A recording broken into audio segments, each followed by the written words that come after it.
Now, in several videos, you've noticed that my previous layout has disappeared from the room. And that's because I have decided to start again. And I'm going to go with a new era as well. So out with the NSE, not everything, I have kept a few bits, and in with today's modern privatised railway. So if you're going to do today's modern railway, you're going to need a Class 66. And I purchased this from the Milton Keynes Model Railway Show a couple of months back. Now the model was DCC fitted, and bearing in mind it was very hard to find Class 66s on the second-hand market at the time, I thought I got myself quite the bargain. When I got it home, it wasn't quite the case. It didn't run particularly well on the DCC chip, and on closer inspection, there were a few parts missing. Nonetheless, I need a 66, so I've decided to do something about this one.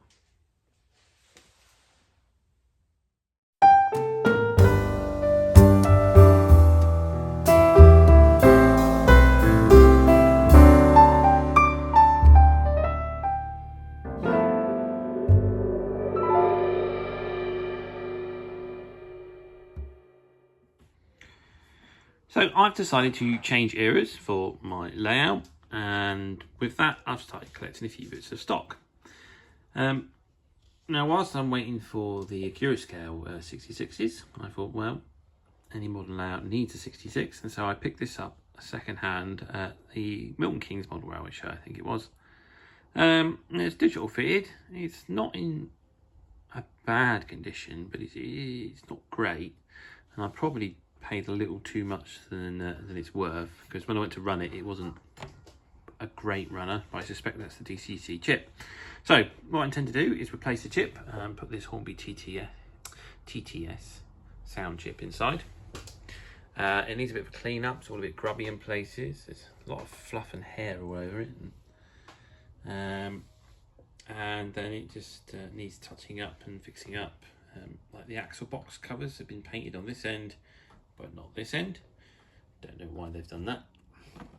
And there's no detail parts in the bag, so I'll probably have to source some from somewhere else. And then just sort of clean up the bows. You see there's a bit of gunk, all that around the bottom there.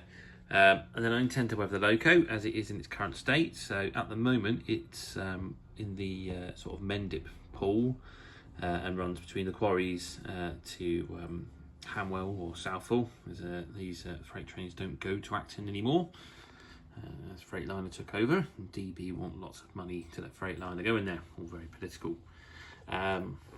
So the loco is, what a photo I found, in quite an appalling state, perfect for weathering the model. So that's what I'm going to do.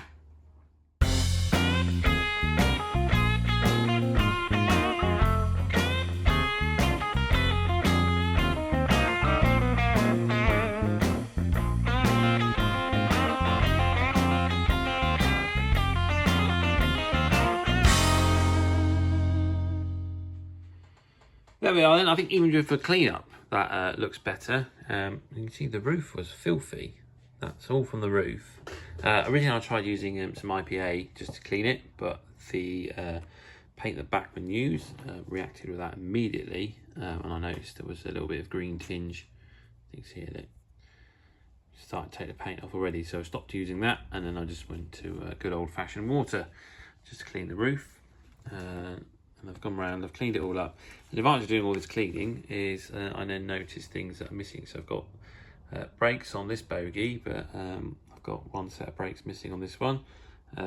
The snow plows seem to have snapped off, so I need to work out how to replace them.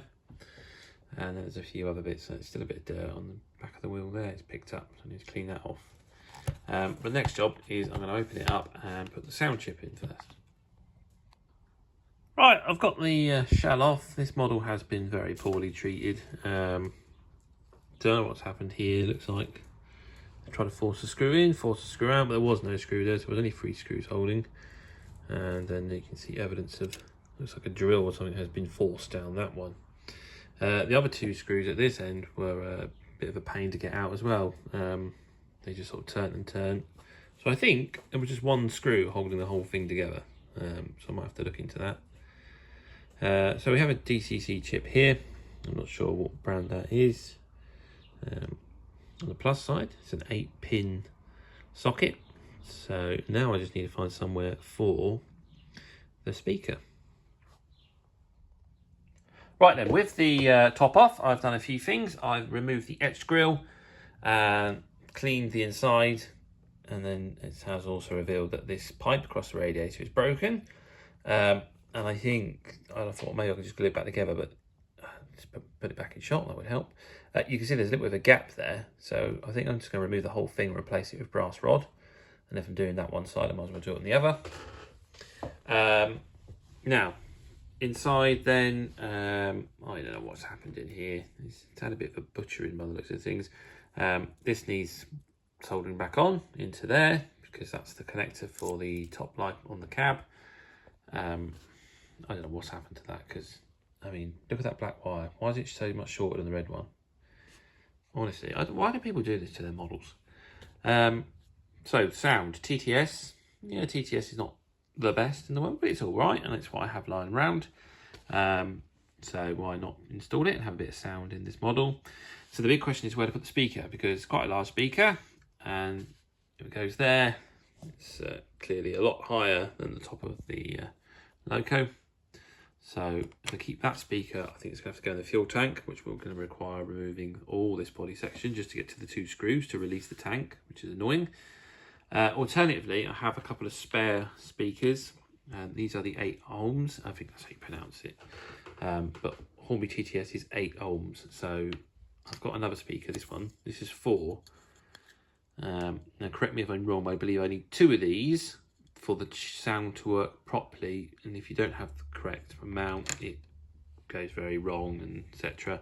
But these are off other Hornby TTS sound chips, which I've replaced with better speakers. So what I'm considering is removing this one and replacing it with probably a more inferior speaker. But this little one here would fit here, so then I won't have to go digging around and get all the screws out and take this whole thing apart just to get the speaker in.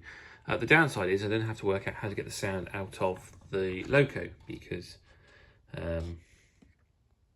it's all sort of solid. It's a solid block underneath, so the sound will be trapped in there. The advantage of the fuel tank is I can make holes in the bottom of the fuel tank and the sound can come out underneath. So that's probably the way I'm going to go forward. And secondly, I can't find the housing for this either. I think it'd be fine like that if I just built a little bit of plastic card sort of nest or something to hold it. But yeah, I think I'm going to go with this one and just wire it through the body and then have it in the fuel tank that way. So blanking plug is in, and it's been running for about a minute or two now like this on about a 30 speed setting on the analog controller. It was a bit jittery at first, but it's running nicely now. So hopefully that indicates that any running issues I had previous when I tested it are down to the chip rather than the loco, which is good. So I think it's just going to need, the wheels need cleaning a bit and probably just a bit of a better running. I'd say it might need an oil, but after cleaning it up, it was well lubricated. That was clear. So it probably doesn't need that. We just need a bit of a running and a bit of cleaner wheels. So that's what I'm going to do. And then I'm going to look at installing the speaker into the fuel tank. So I've just flipped the direction of travel, and it wasn't a good start for the loco. Things are going okay now. Now this is 30 speed, and I think if you compare it to the last clip, you can tell that there's definitely not as much power in this direction for some reason. But I'm going to run it in for a little bit, see if that's the issue. Particularly as there's no coupling on this end, so I imagine this loco, whenever it was used on the previous layout, only ran in one direction. But curiously, you would think it would be in the direction that the light is white, which is also the direction that seems to have the less power. So yeah, we'll see on this, see what happens. Now, I removed screws and ready to lift this body off just to see what was underneath. Only to find that is a very big motor, and it sits in the fuel tank. Maybe I should have done some research before I pulled it apart, but where's the fun in that? So that's going to have to go back together, and I'm going to have to find an alternative for the speaker. So what some people might describe as sheer dumb luck, by taking that weight off and the bogies, I actually rectified a problem with one of the crankshafts on this side, because it was a bit of a sort of grating noise when you ran it. And then when I put it all back together, the noise was a little bit worse, so I pulled it all apart, realigned everything, and now it's got a lot smoother running.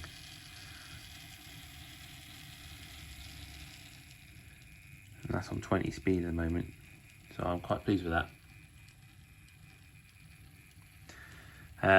So yeah, I now need to work out how to put the sound on.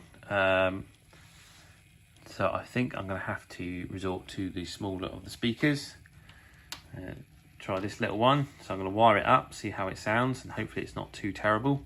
Otherwise I'm going to have to look at getting a Sugar Cube speaker. I might just install this one for now and then replace it with Sugar Cube at a later date. We'll see how it goes first. Okay, so I've had a think about the speaker, and basically I thought I'll just change the casing, because this is quite big, and when I took it out, yeah, there was a couple of mil difference in what I now have, which is my own homemade casing, just made with some half mil plastic sheet. You see I've got the dimension slightly wrong there, but it holds it in place. I don't think it's done any difference to the sound quality. To be honest, the quality of the speaker doesn't sound great with this casing, or this casing is quite tinny. I probably need to change the speaker to something better in the future. I'm tempted to wire up one of those round speakers just to see what it sounds like, see if there's any difference. But as you can hear, if I fire it up,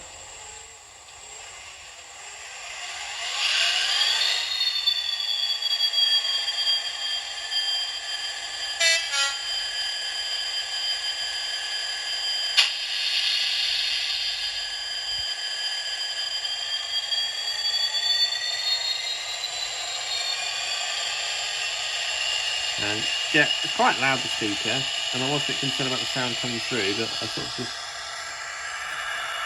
pop that over the top, give a rough idea of the effect it will be. I think there's still quite a bit of sound coming through there. I think that's going to be fine. No need to modify the body. So now just need to attach it all in place. So I thought I'd just try the other speaker, because I needed to add wires anyway, as the decoder will go here and the speaker over here. So just added that into the mix, and I think the sound quality on the round one is somewhat better.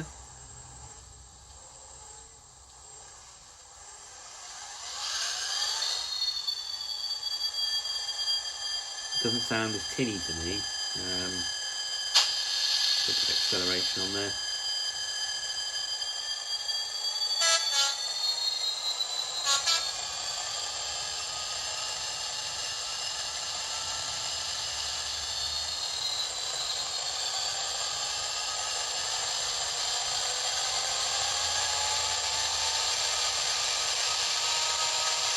I don't know, that just sounds a lot better than the rectangular speaker, so I think I'm going to go with this round one, and I'm going to place that on the model. So I've got all that in the loco now, the speaker in place and the chip at the other end. Before I put it all back together, I just want to concentrate on the cabs, in particular this horrendously painted driver, which I've started to make work of by repainting the flesh, because whoever did this was just half-arsed, really half-arsed. So I'm going to paint them up and probably just to highlight a few details in the cab as well.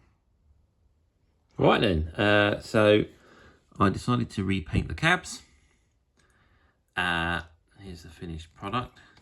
So I just used Army Painter Bone White, I think it's called, which is obviously not a white at all, it's sort of a creamy colour. Just primed it with that, and I just picked out the various details in black, and then a few yellow, red, white spots, silver for the controls. Repainted the driver, as he was quite appallingly painted. Again, I've just I think they've just used sort of a standard driver mould, and like it's just a jacket, but I've obviously painted it up to look like an orange high-vis. There is green Freightliner uniform, and then I've just gone over the hair with game colours. I think it's called bone white as well. Yeah, that's it, game colour bone white, which is quite good for sort of blondie looking hair. And then just painted the flesh again. The eyes, now this is a little thing I do for eyes, because I used to do white and then try and put the you know, the iris in with a little bit of blue or brown or something like that. And to be honest, it just didn't look right because it had massive eyes. It was sort of kind of like anime, really. So nowadays, what I do is, I'll just show you, I just get a mechanical pencil and I just very, very gently just rub a little bit of graphite just where the eyes should be. I've done a little bit on the lips as well, just to create a bit of shadow to represent the eyes, which I think from a distance looks a lot more convincing. So yeah, that's the controls all painted up. Sort of done it as best as I could compared to photos I could find. Not many photos of the back wall. The only one I could find was a photo of the Bachmann Class 66, which seems to have a couple of notices on the doors. So I've just cut out a little bit of green paper and just stuck it on the back there. I think that looks all right. So yeah, they're ready to go back in the loco. Okay, so I moved on to the next job of repairing this pipe along the top of the radiator here on the roof. And I found some brass rod that was the same thickness as the plastic pipe. So I just cut the old bit of plastic off, just these bits, but I left the lugs on, so because there's three, there's one here, one here, one here. So I just cut the pipe away, obviously not here because it was already broke, and then I've just got the brass rod, measured it up, cut it just a bit bigger than what I needed, and then filed it down so it fits in. I primed the rod before applying, but obviously it was acrylic primer and it's just chipped away as I've handled it, but that gives me something to work with, so I just need to touch that white up. My concern was I didn't want to put the brass rod on and then try and paint afterwards, because I'll just get white paint all over here. So I'm just going to try and touch up what's exposed, and then anything else should hopefully disappear once the roof is weathered. So that's that fixed. I don't think there's any other issues on the body shell that I'm aware of. I couldn't see anything else wrong with it. I think it was just that little bit, and obviously it was just a bit dirty. So I think that's all fixed up. So that just needs painting, and I just need to put the etched grill back on over the top. And the only other thing I think was just there was a missing brake shoe off one of the bogies. That might be difficult to replace. I might have to try and find a spare online or try and make my own my spares box, but we'll see. So I've got the logo upside down, and there's a few jobs I need to do on this. One of them is probably to match the axle box covers, so either paint these black or paint these yellow. I'll just have to do a bit of research, try and find out what's the correct colour. I'm going to assume black. And then as discovered earlier, one of the brakes is missing. So I have created my own. And it's just a bit of rod from, I think it's that good old Dapol crane kit, and all the spare parts I've had left over from it. So it's just this that I've just then filed down into shape to match the shapes of the rest of the gearing on the bottom of the bogie. And then I've just taken a brake shoe from an old, I think it's a Cooper Craft kit or something like that. So it's like a spare brake. So I've just cut the shoe off, glued that on, and then just a few little plastic ends just to match what's already on the model. So I'm just letting the glue cure, then I'll prime it and paint it and pop it on. Snow plows, I have to have a think about that.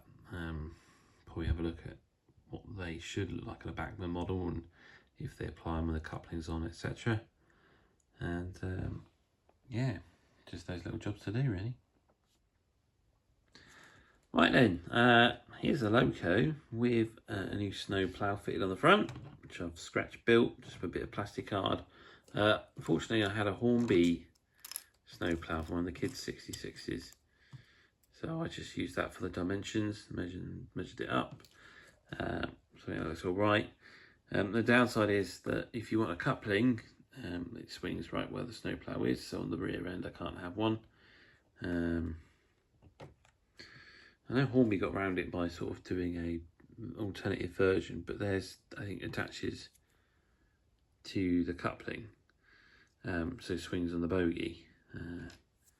Whereas obviously this is just fixed to the body as it would be on the prototype. You can see I've painted all the axle box covers back to black, and yeah, that replacement brake is now in place. I think it's on this bogie here. If it's not, I can't spot it, so I must have done a good job. Is it that one? I think it's that one, which is a little bit lower than the other. So I might just need to just readjust it a little bit, but yeah, I'm pleased with that. I think it's ready for a weathering. I want to model the loco as it looks today, so weathering it, I based it on a video I found by Anthony Fernville on YouTube. I'd like to thank him for it. This is 66610 departing Reading. I took a couple of screenshots and used it as the basis for my weathering project. First job is the silencer, and to weather this I used Vallejo's Rusting Effects weathering kit, which I picked up off Amazon during one of its Prime days for about £20. It comes with a variety of colours, starting with a grey, going through browns to an orange, and it has a little guidebook to teach you how to get a really realistic weathering effect. So following the book, I did this, and the silencer came out pretty well, I think.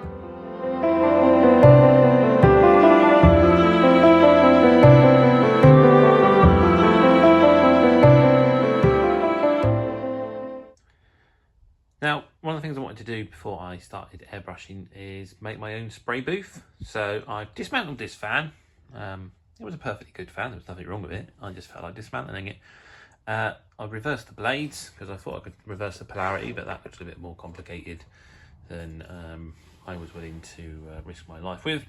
So I felt it was just a lot easier just to bend these blades in the opposite direction, and now the air will flow that way rather than that way. So I tend to use this plastic storage box. I'm just going to cut a hole in the back here to fit the fan motor through. So it'll just fit through there, and I'll use the screw points to anchor it to the back of the fan. And then I intend to then put a filter in front, and then that should be just sort of a nice cheap spray booth. That's the plan anyway. Right then, here is my finished spray booth that I've been working on. So, I mean, it was just a sort of random impulse to start building one. It's essentially, it's just a plastic container box. Then we go around to the back. Just turn it around, there we are. See, I've got the desk fan attached there, so I've taken it apart and then used the nuts and bolts to reattach it to the plastic box, and then cut the hole for the fan motor, and then I've just put some masking tape around the edge because it wasn't the cleanest of cuts. These things aren't easy to cut, and you do need to take your time. I managed to crack it sort of with the weaker points, one up there and one on the bottom, but it holds now. I just used a plastic card knife to cut it. So I started with just a normal knife and then one of these. I just kept going round and round with that until eventually the hole came out. And then it's just got some foam board edging at the same depth as what the original casing of the fan was, so it's about 5 centimetres.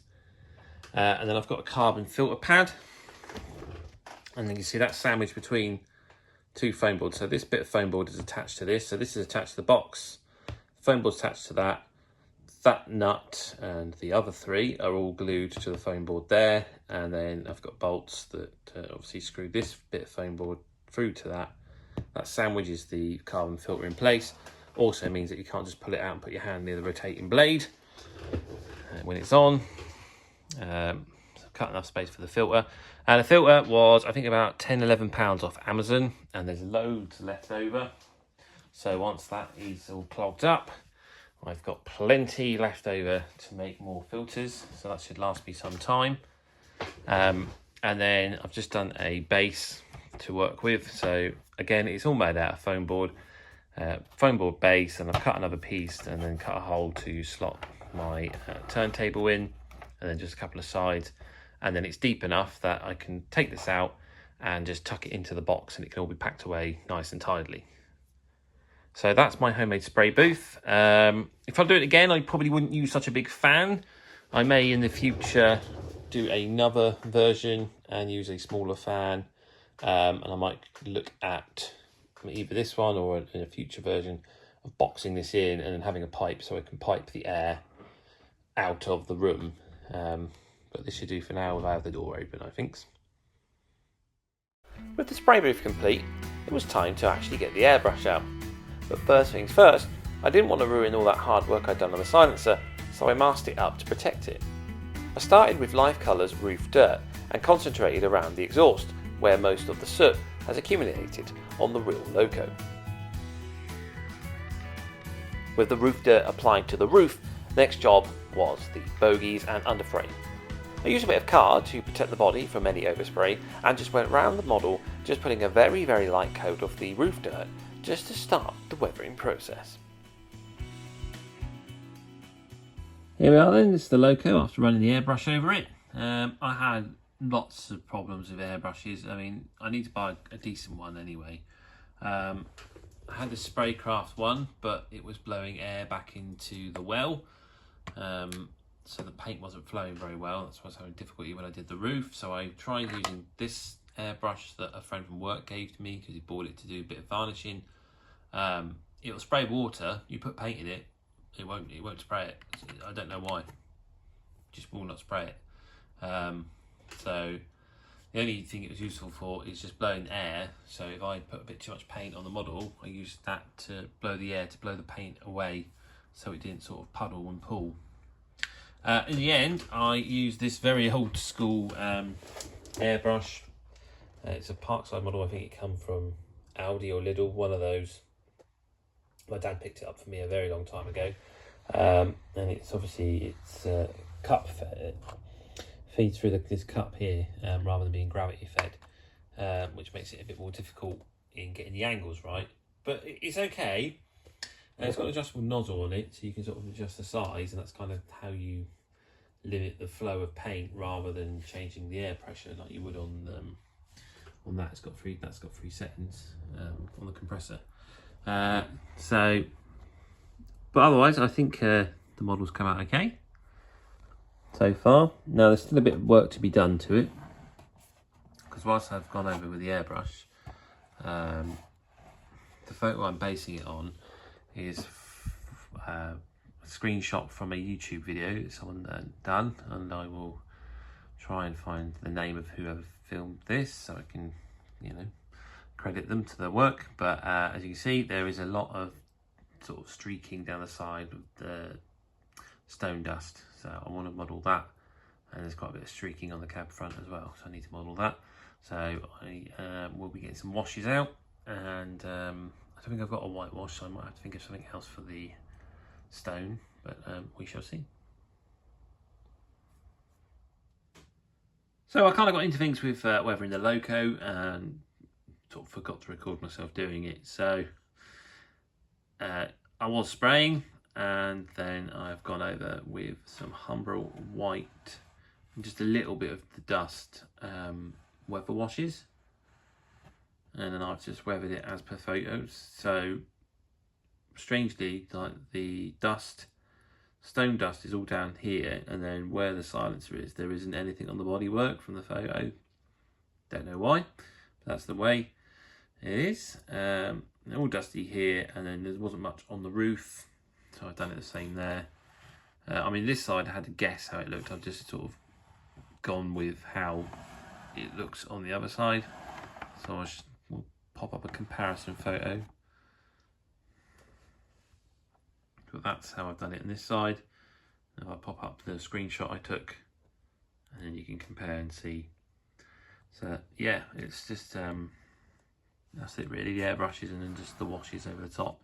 and then just a little bit of dirty grease wash for the oil spill in the tanks, and then just a very, very little bit of some brown wash on the front, just where the markings were a bit darker in some of the places. Oh, and the buffers as well, I did a bit of wash on there. Otherwise, that's pretty much it. That loco is done. Now, I did say that was the model finished, but that's not true, because I put the photo of this model on Instagram and Facebook, and someone on Facebook said it looked good, but if any criticism, it was a bit heavy on the weathering on the front. And I agree, I thought it did look a bit heavy, and I was just going to live with it. But they recommended just removing and sort of touching down the dirt with a fibre, one of these fibre pens, picked up off the floor, with the softer bristles. And so I've done that. I just put a bit of IPA as well, just to help sort of manipulate the paint. And I've cleaned up the front, and I think that does look a lot better, a lot cleaner, and a lot less heavy. And then I've just used this a little bit down the sides, just to try and define that stone a bit more. And now I'd say that this model is finished. Well, there you have it. That is my finished loco. I haven't weathered in a few years, not loco wise. I think the last one I did was a Class 37 a couple of years back. So it's kind of been a sort of a refresh, I suppose, of remembering how to weather. But I'm pleased with results. I'm glad I put the photos on Facebook, and people gave me a few pointers how to just tweak it and improve things. And toning down the cab fronts, that definitely improved the look. And it was a great tip to use one of these fiberglass brushes just to tone down the weathering on the sides as well. So that's it for now. As you can probably tell, a new layout is coming. I'm in the designing process at the moment. I've got to see if the various gradients I intend to use will actually pan out, or if I'm just going to have to go for a bog standard roundy, which I didn't want to do. But we shall see in that. That should be a future video. So if you've liked this one, please click the like button. If you want to see a layout build in the future, then probably best to click that subscribe button if you haven't done so already. And I will see you next time. Thanks for watching.